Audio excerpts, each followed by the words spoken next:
Finally राजा शिवाजी ही movie release झालेली आहे. ह्या मूव्हीच्या अराउंड खूप खूप जास्त चर्चा चालू होती. जिकडे 50% ऑडियन्स निगेटिव्ह बोलत होती, तर 50% ऑडियन्स पॉझिटिव्ह बोलत होती. तर फायनली राजा शिवाजी ही मूव्ही पाहिलेली आहे. काल 1 मे दिवशी मूव्ही रिलीज झालेली आहे. तर ह्या मूव्हीविषयी ह्या मूव्हीमध्ये महाराजांचं इतकं सगळ्या गोष्टी आहेत, तर एका 3 तासाच्या मूव्हीमध्ये दाखवणं शक्य नाही. आणि ह्याच्या अगोदर भरपूर मूव्हीज बनलेल्या आहेत, ज्या आपल्या महाराजांवरती बनलेल्या आहेत. तर ह्या मूव्हीमध्ये त्यांच्या जन्मापासून ते अफजलखानाच्या मृत्यूपर्यंत ह्या सगळ्या गोष्टी दाखवण्यात आलेल्या आहेत. आणि त्यांनी ज्या प्रकारचे दावे केले होते की ह्याच्यामध्ये भरपूर अशा नवीन गोष्टी आहेत ज्या अगोदरच्या मूव्हीजमध्ये नव्हत्या. तर अशा आहेत 1-2 गोष्टी ज्या मला तरी माहीत नव्हत्या.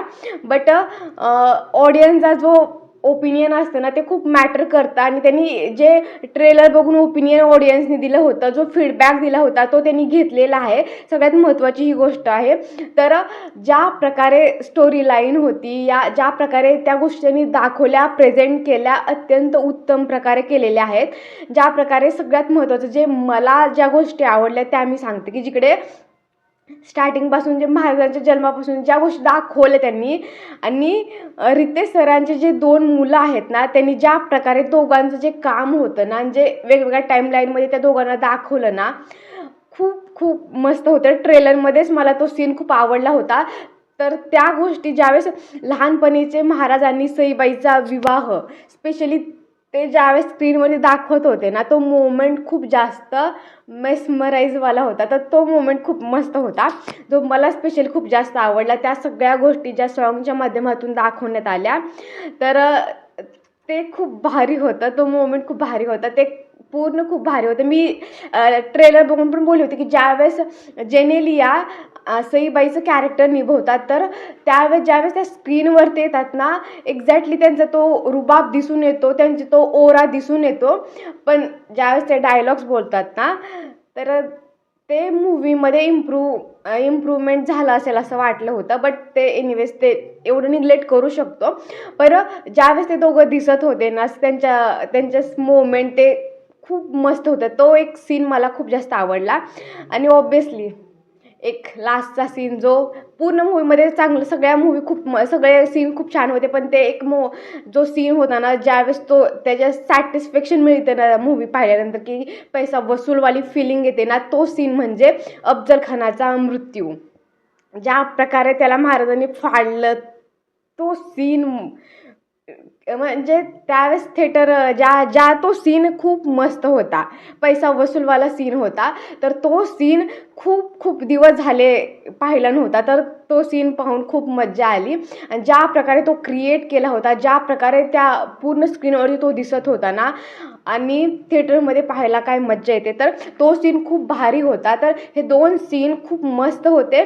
आणि भरपूर लोकांना जो कॅमिओ होता ना, मी बोलून टाकते की जो सलमान खानचा कॅमिओ होता, भरपूर लोकांना आवडला नाही तो कॅमिओ, पण मला आवडला.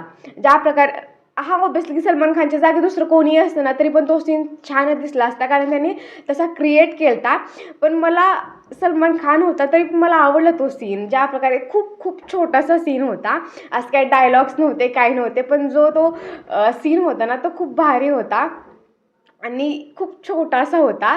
पण मी आता ते सांगून टाकलेलं आहे की ज्या प्रकारचा सलमान खानचा सीन होता, कॅमिओ होता, तर ठीक आहे. भरपूर लोकांना आवडलं नाही की जास्त डायलॉग्स दिले पाहिजे होते. प्रत्येकाची चॉईस असते, ओपिनियन असतं. त्यांना तेवढा सीन पाहिजे होता, त्यांना कॅमिओ पाहिजे होता. जसं रितेशच्या प्रत्येक मूव्हीमध्ये सलमान खानचा एक कॅमिओ असतो, त्या प्रकारे त्यांनी तो दिला. तर तो पण एक चांगला होता, मस्त होता असं म्हणू शकतो. त्याच्यानंतर सॉन्ग्स, ह्याच्या अगोदर सगळेच बोललेले आहेत की अजय अतुलचं म्युझिकला तोडच नाही. आणि जिकडे छावामध्ये एक कमी होती, ती कमी या मूव्हीमध्ये पूर्ण झालेली आहे. अजय अतुल यांचं सॉंग्स 1 नंबर होते. सगळे सॉंग्स 1 नंबर होते. स्टार्टिंगपासून जे महाराजांच्या लग्नाचं सीन्स दाखवले त्यांनी, ज्या प्रकारे ते कहाणीसोबतच पुढे जातात ना, ते सीन खूप छान होते. आणि तिकडे जे म्युझिक होतं, BGM होतं, 1 नंबरच होतं. त्याला काही तोडच नाही. त्याच्याविषयी आपण काही बोलू शकत नाही. पूर्ण मूव्हीचं सोल म्हणजे अजय अतुल यांचं म्युझिक होतं. हे त्याच्यामध्ये काही तोडच नाही. तर हे खूप खूप खूप मस्त असं सॉन्ग होतं असं आपण म्हणू शकतो. आणि कास्टिंग सगळ्यात इम्पॉर्टंट होतं. कास्टिंग जिकडे खूप जास्त चर्चा होते की कास्टिंग, त्यांचं काम.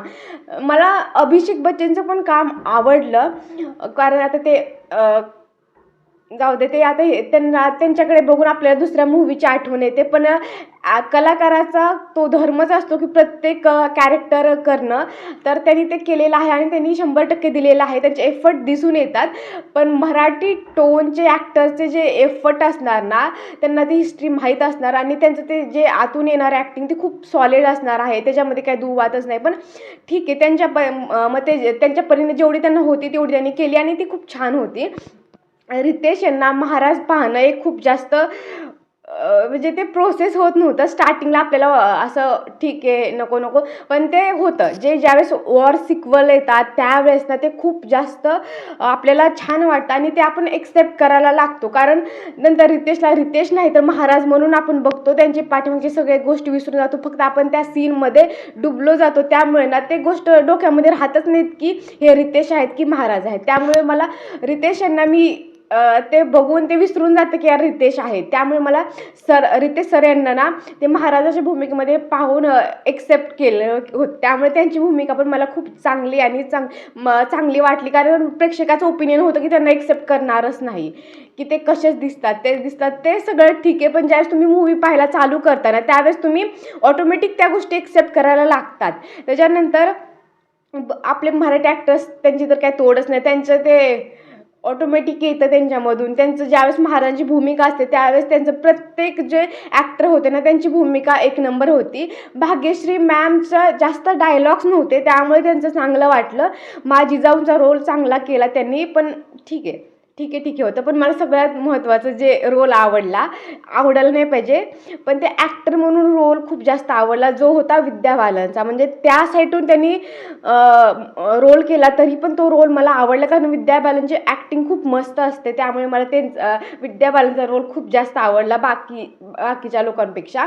आणि सगळ्यात लास्टला जेनेलिया. मी अगोदर पण बोलले की ज्या प्रकारे जेनेलिया स्क्रीनवरती येत होती ना खूप मस्त दिसत होती. खूप जास्त कन्व्हिन्सिंग रोल होता. पण ज्यावेळेस त्यांच्यातले संवाद होत आहेत ना खूप जास्त असे एकदम नॉर्मल संवाद होत आहेत. असं जास्त एकदम जसं सईबाईचा कॅरेक्टर खूप इम्पॉर्टंट आहे महाराजांच्या लाईफमध्ये. सईबाईचं कॅरेक्टर खूप महत्त्वाचं आहे. पण ते जास्त कन्व्हिन्सिंग वाटत नव्हतं. बस थोडंसं असं लो वाटत होतं. कारण त्यांच्या मराठीमुळे त्यांना मराठी लँग्वेज येत नाही सगळ्यांनाच माहीत आहे. तर त्याच्यामुळे ते थोडंसं लो वाटत होतं. बाकी ते ज्या स्क्रीनवरती येत होतं ते खूप भारी होतं. आणि सगळ्यात महत्त्वाचं त्यांच्या 2 मुलांची जे कॅमिओ होते, फर्स्ट मूव्ही होती, जो त्यांना रोल दिला होता त्यांनी खूप मस्त. जे लहान शिवबाचा रोल होता ना ते तर खूप भारी होता. तो रोल खूप मस्त होता. तर ह्या सगळ्या कास्टिंगमध्ये थोडेफार आहेत पण इतके पण नाहीत की आपण निग्लेक्ट करू शकत नाही. फक्त सईबाईचा रोल मला दुसरा कोणीतरी स्ट्रॉंग लेडी पाहिजे होती. जेनेलियाची ॲक्टिंग छान आहे बट थोडंसं मराठीचा प्रॉब्लेम असल्यामुळे ते होतं. बाकी छान होतं. त्याच्यानंतर CGI VFX वरती भरपूर चर्चा असतात. जिकडे एक सीन्स होते जिकडे आपल्याला वाटतं की यार नकली आहेत. पण ते थोडंसं डाऊन होतं. ते इम्प्रूव्हमेंट होऊ शकत होतं. तर ह्या गोष्टी पूर्ण मूव्ही पाहिल्यानंतर समजतात. पण ओव्हरऑल मला असं वाटतं की प्रत्येकाने जाऊन मूव्ही पाहायला पाहिजे. तुमचं हे सगळं मिक्स कमेंट ऐकून असं वाटतं की मूव्ही पाहायचा का नाही, पण प्रत्येकाने जाऊन हा मूव्ही पाहायला पाहिजे. आपलं मॉरल ऑफ द स्टोरी अशी असते की आपल्याला त्या गोष्टी माहीत असणं गरजेचं आहे. त्या वारंवार गोष्टी पाहणं गरजेचं आहे. त्यामुळे तुम्ही हा मूव्ही नक्की पाहायला जायला पाहिजे. VFX किंवा कास्टिंग ह्या गोष्टी लहान मुलांना समजणार नाहीत. त्यांना काय फरक पडणार नाही. त्यांना फक्त महाराजांचा मूव्ही आहे हेच माहीत असतं आणि त्यामुळे त्यांना ह्या गोष्टीचा फरक पडतच नाही. आणि जे खूप जास्त आता हिंदीसोबत त्याचं कंपॅरिझन करतील किंवा आता विकी कौशल महाराजांच्या रूपामध्ये आपण छावामध्ये जसं विकी कौशलला पाहिलं आहे तो रुतबा ती जे ॲग्रेशन होतं ना ते नेक्स्ट लेवलचं होतं. ते रितेश सोबत कंपॅरिझन करून त्यांना ते जमणारच नाही असं ते आहे. त्यामुळे कंपॅरिझन करायलाच नको. रितेश सरांची ॲक्टिंग वेगळी आहे आणि विकी कौशलची ॲक्टिंग वेगळी आहे. दोघांचं वेगवेगळं आहे. तरी पण त्यांनी ट्राय केला आहे आणि त्यांनी खूप चांगल्या प्रकारे त्यांचं ते प्रेझेंट पण केलेलं आहे. मला नाही वाटत की मूव्हीमध्ये कुठे जास्त कमी आहे. बस जेनेलियाची कास्टिंग आणि CGI VFX थोडंसं कमी वाटलं आणि हे निग्लेक्ट करण्यासारख्या गोष्टी आहेत. त्याच्या व्यतिरिक्त मूव्ही खूप भारी आहे, सॉंग्स खूप भारी आहेत, प्रेझेंटेशन खूप भारी आहे आणि रितेश सरांच्या मुलांची ॲक्टिंग खूप भारी आहे. त्यामुळे हा मूव्ही तुम्ही नक्की पहा आणि तुम्हाला कसा हा मूव्ही वाटला ते नक्की कमेंट सेक्शनमध्ये पहा. जे निगेटिव्ह गोष्टी बोलतायत, जे बघू नका बोलतायत, जे बोलतात की रितेश यांना आम्ही एक्सेप्ट करू शकत नाही, ते कसे आहेत, बाकी हे ॲक्टर बघा ते ठीक आहे, पण ज्यांनी आता एवढं धाडस केलं आहे त्यांना लहानपणापासून ते हिस्ट्री माहीत आहे, ते जगले आहेत, त्यांना त्याचं नॉलेज आहे, त्यांना त्याच्याप्रती अभिमान आहे, प्राऊड आहे, तर त्यांनी एक ट्राय केला आहे. तर तुम्ही नक्की जाऊन बघू शकता असं माझं ओपिनियन आहे. तुमचं ओपिनियन काय आहे ते कमेंट सेक्शनमध्ये नक्की सांगा.